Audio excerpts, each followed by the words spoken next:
ओम श्री गुरु सत्ताय नमः। सभी को प्रणाम। पिछले वीडियो में हमने सुना समस्त जड़ चेतन में भगवान को देखना, प्रत्येक पदार्थ एवं प्राणी को भगवान का स्वरूप समझना, उसकी अंतरात्मा में प्रभु की ज्योति के दर्शन करना ईश्वर का यही वास्तविक स्वरूप है। परमात्मा संसार की सर्वोपरि शक्ति है। यदि ईश्वर भक्ति या ईश्वर प्राप्ति का ये स्वरूप अपना लिया जाए कि सर्वत्र बस एक ईश्वर के ही दर्शन किए जा सकें, तो मनुष्य की व्यक्तिगत और समाज की समष्टिगत सभी समस्याओं का ऐसा मंगलमय हल निकल सकता है जिसका परिणाम सब प्रकार सबके लिए शुभ ही शुभ होगा। आइए अब शुरू करते हैं 11वां प्रवचन। यस्मान्नो द्विजते लोको लोकान्नो द्विजते च यः हर्षामर्ष भयोद्वेगेर मुक्तो यह सच में प्रियः। अध्याय 12 श्लोक 15। जिससे संसार उद्विग्न नहीं होता और जो संसार को उद्विग्न नहीं करता, जो हर्ष, क्रोध, भय और उद्वेग से रहित है, वो मुझे अर्थात भगवान को प्रिय है।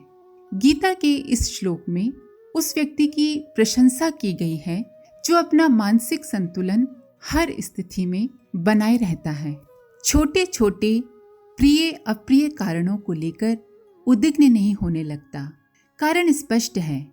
विचारों की उचित श्रृंखला और कार्यों की उचित गतिविधि बनाए रखना केवल उसी के लिए संभव हो सकता है जिसे स्थिर मन और शांत चित्त से विचारने तथा करने का अभ्यास हो। यदि ये स्थिति न रहे, मनुष्य पग पग पर आवेशग्रस्त होता रहे, कभी अति उत्साह, कभी अति निराशा के झूले में झूलता रहे, तो ऐसे ज्वार भाटे वाले समुद्र में सामान्य जीवन की नाव का चल सकना हो ही नहीं सकेगा। अपनी गतिविधियों को रचनात्मक दिशा में लगाए रहने पर ही कुछ महत्वपूर्ण सफलताएं संभव हो पाती हैं, और इसकी संभावना तभी रहती है जब मानसिक स्थिरता ठीक बनी रहे। अव्यवस्थित चित्त, पग पग पर आवेश में आने वाले व्यक्तियों का धैर्य एवं साहस स्थिर नहीं रह पाता और उनका सब कुछ आधा अधूरा अस्त व्यस्त ही पड़ा रहता है।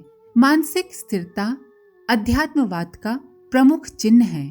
प्रत्येक विचारशील को शांत, गंभीर और संतुलित मन होना चाहिए। भली और बुरी, प्रिय और अप्रिय परिस्थितियों के ताने बाने से मनुष्य का जीवन बनाया गया है। धूप छांव की तरह, दिन रात की तरह, हानि एवं लाभ की, असफलता एवं सफलता की परिस्थितियां आती ही रहती हैं। इस संसार में आज तक कोई व्यक्ति ऐसा पैदा नहीं हुआ जिसे केवल सफलता ही मिली हो, कभी असफलता मिली ही न हो।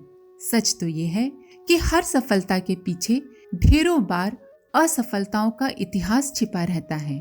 हमें व्यक्ति की सिर्फ सफलता ही दिखती है, पर उसके पीछे उसने कितना संघर्ष किया है, कितने कष्ट सहे हैं, ये तो हमें पता ही नहीं रहता। बच्चा खड़ा होकर चलना सीखने में सफलता प्राप्त करने से पहले कितनी ही बार गिरता है, चोट खाता है। बस फर्क ये है कि सफलता याद रखी जाती है और असफलता भुला दी जाती है, और ये ठीक भी है, उचित भी है। ये सोचना तो असंगत ही होगा कि असफलताओं से टकराए बिना हर काम में सीधी सफलता ही मिलती जाए। जो ऐसी कल्पना किए बैठे रहते हैं, उन्हें पग पग पर निराश एवं उद्विग्न होना पड़ता है। इसी प्रकार हर परिस्थिति अपने अनुकूल ही रहे, ये भी संभव नहीं है। ये संसार केवल हमारे लिए ही नहीं बना है। इसमें केवल हमारे ही स्वार्थ सन्निहित नहीं हैं, वरन उनके भी स्वार्थों का ध्यान रखा गया है जिनका लाभ हमारी हानि होने पर ही संभव है। एक का घाटा दूसरे के लिए लाभ का कारण बनता है। ये एक कड़वा सत्य है, किंतु अगर लोग बीमार नहीं होंगे तो डॉक्टर बेरोजगार हो जाएंगे। एक की मृत्यु जहाँ एक परिवार के लिए शोक का कारण बनती है, वहीं दूसरे परिवार में उसी आधार पर बच्चे के जन्म की खुशी मनाए जाने का अवसर मिलता है। एक की मृत्यु दूसरे का जन्म है।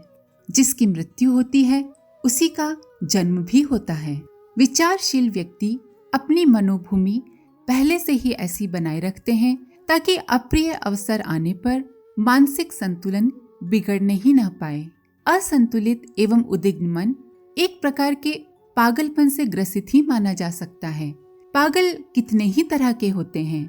जो पागल खानों में बंद रहते हैं, कपड़े फाड़ते हैं, ईंट मारते या गाली बकते हैं, सिर्फ उन्हें ही पागल नहीं कहते, वरन ऐसे लोग भी हल्के किस्म के पागल ही हैं जो जरा जरा सी बात पर तुनक जाते हैं, रूठे बैठे रहते हैं, निराशा व्यक्त करते एवं खिन्न और चिंतित बने रहते हैं। ये एक प्रकार का मानसिक रोग है जिसके कारण समस्याएं सुलझने की अपेक्षा और अधिक उलझती ही चली जाती हैं। उद्वेग से ग्रस्त अधपगला आदमी उल्टी ही बात सोच सकता है। उसके मन में विघटनात्मक विनाशात्मक विचार ही आ सकते हैं। मरने मारने की, भागने छोड़ने या तोड़ने फोड़ने की बात ही वो सोच सकता है। ये सोचना जितना कार्य रूप में बदलने लगेगा उतनी ही बड़ी परेशानियां भी सामने आकर खड़ी हो जाएंगी। ये आवश्यक नहीं कि अपने संपर्क में आने वाले सभी व्यक्ति सज्जन या विचारशील ही हों। उनमें से कई ओछे और अविवेकी भी हो सकते हैं। अपने कुटुंब में ही कई ऐसे सदस्य होते हैं जो कई दोष दुर्गुणों से ग्रसित हैं, पर उनको छोड़ा तो नहीं जा सकता और न ही ऐसा जादू किसी के पास है कि ऐसे लोगों को सज्जन या विचारशील बना सके। हाँ, इस दिशा में प्रयत्न जरूर जारी रखे जा सकते हैं, पर कितनी सफलता मिलेगी, कितने समय में मिलेगी, इसका कुछ भी निश्चय नहीं। ऐसी दशा में यही उचित हो सकता है कि मध्यम मार्गी नीति अपनाकर परिस्थितियों को सुधरने तक धैर्य रखा जाए। जैसे कुछ परिस्थितियां हैं उन्हीं में तालमेल बैठाते हुए आगे बढ़ा जाए। बुद्धिमानी का तरीका यही है, पर जो आवेशग्रस्त लोग होते हैं वे तत्काल ही इधर उधर की बातें सोचते हैं और उनके इस उतावलेपन का परिणाम परिस्थितियों में और भी अधिक बिगाड़ उत्पन्न कर देता है। छोटे छोटे कारणों को लेकर आत्महत्या, कत्ल, फौजदारी, खून खराबा, दलबंदी एवं भयंकर विनाशात्मक प्रवृत्तियां पनपते हुए देखी गई हैं, जिनके कारण अनेक व्यक्तियों को बहुत समय तक दुष्परिणाम भुगतने पड़ते हैं। भयानक कांडों के मूल में भी अधिकतर इतने छोटे कारण होते हैं कि संतुलित मन अगर हो तो हंसी हंसी में ऐसी बातों को नजरअंदाज किया जा सकता है, पर आवेश की प्रतिक्रिया आवेश, क्रोध की प्रतिक्रिया क्रोध, दुर्व्यवहार की प्रतिक्रिया दुर्व्यवहार, इस क्रम से बात बढ़ते बढ़ते इतनी बढ़ जाती है कि उस फैली हुई बेल को समेटना कठिन हो जाता है, बात का बतंगड़ बन जाता है। इस संसार में अधिकतर झगड़े इसी प्रकार बढ़ते हैं। भयंकर उत्पातों के मूल में वास्तविक कारण इतने बड़े नहीं होते जितना कि स्वभावों में रहने वाली उत्तेजना एवं अशिष्टता। यही दुष्प्रवृत्ति संसार में अगणित विभीषिकाएं उत्पन्न करने का कारण बनी हुई है। एक दार्शनिक का कहना है कि संसार में आधे उत्पात अनैतिकता के कारण और आधे मानसिक उद्विग्नता के कारण होते हैं। यदि आवेश एवं उद्वेग जैसी मानसिक दुर्बलताओं पर विजय प्राप्त कर ली जाए तो संसार में फैले हुए संकटों में से आधे तो तुरंत ही समाप्त हो सकते हैं। अनैतिकता की तरह उद्विग्नता भी मानव जीवन के लिए बहुत हानिकारक है। दुख दारिद्र्य की, शोक संताप की अभिवृद्धि में दोनों ही समान रूप से उत्तरदायी हैं। इसीलिए जहां हमें पापों को दूर करने और धर्म को बढ़ाने के लिए प्रयत्न करना है, वहीं आवेशग्रस्त होने के पागलपन को भी ध्यान में रखना है। यदि पाप मिट भी जाएं और असहिष्णुता एवं तुनक मिजाजी इसी प्रकार बनी रहे तो संसार की नारकीय स्थिति भी इसी प्रकार बनी रहेगी। रुचि भिन्नता एवं विचार शैली की छोटी मोटी भिन्नताओं को लेकर लोग परस्पर सिर फोड़ते रहेंगे। धर्म जैसे पवित्र विषय को माध्यम बनाकर जब लोग खून खराबा करने में नहीं चूकते तो फिर अन्य स्वभाव भिन्नता, विचार भिन्नता जैसे व्यक्तिगत कारण तो हो ही सकते हैं, जिनको लेकर स्वयं दुख सागर में डूबे रहने एवं दूसरों से भीड़ पड़ने का अवसर मिल जाए। गीता ने इस अवांछनीय स्थिति को मानव जीवन में से बहिष्कृत करने का निर्देश किया है। और सुझाया है कि प्रत्येक विचारशील व्यक्ति को मानसिक संतुलन बनाए रखने का अभ्यासी होना चाहिए।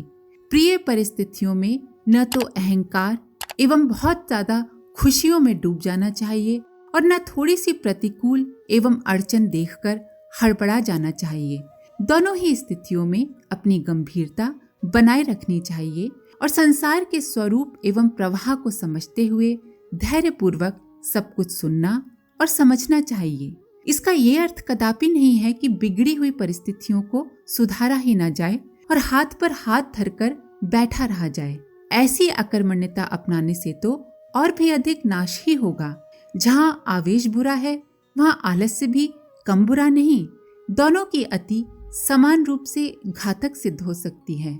इसीलिए विपन्नताओं को हटाने के लिए पूरी शक्ति एवं सामर्थ्य के साथ कोशिश करनी चाहिए, पर साथ ही ये स्मरण रखना चाहिए कि कठिनाइयों का सही हल ढूंढने लायक सूझबूझ केवल उसे मस्तिष्क में उत्पन्न होती है जो उद्विग्न एवं असंतुलित न हो रहा हो। ये हमारे ही हित में है कि प्रत्येक परिस्थिति में अपना संतुलन सुदृढ़ बनाए रखें।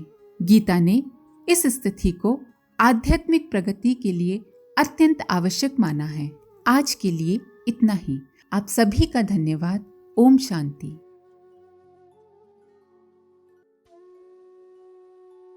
हमारे YouTube चैनल को सब्सक्राइब करें और बेल आइकन को दबाकर ऑल पर क्लिक करें ताकि आने वाले सभी वीडियोस की नोटिफिकेशन आपको मिलती रहे।